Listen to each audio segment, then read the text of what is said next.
70,000 ringgit லஞ்சம் பெற்றதாக புரோலிந்தாஸ் குழுமத்தின் தலைமை நிர்வாக அதிகாரி ரொஸ்தாம் ஷாரிஃப் தாமி மீது இன்று செஷன்ஸ் நீதிமன்றத்தில் குற்றம் சாட்டப்பட்டது.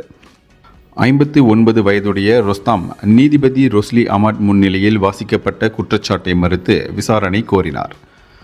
சுக்க எனப்படும் சுங்கைபசி உலுக்லாங் நெடுஞ்சாலை தொடர்பான கட்டுமான பணிகளுக்கான கான்ட்ராக்டை வழங்குவதற்காக 2023 ஏப்ரல் 12ஆம் தேதி டத்தோ கிராமத்தில் உள்ள மஸ்ஜித் இப்னு மசூட்டின் வாகன நிறுத்தும் இடத்தில் சத்துனாஸ் டெக்னாலஜி சிண்டியாம் பெர்ஹாட்டைச் சேர்ந்த ஒரு பிரதிநிதியிடமிருந்து லஞ்சம் பெற்றதாக ரொஸ்தாம் மீது குற்றம் சாட்டப்பட்டது.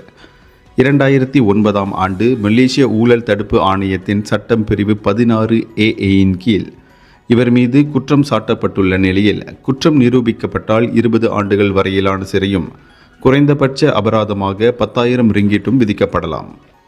இந்தியர்களின் இதய குரல் மக்களோசை.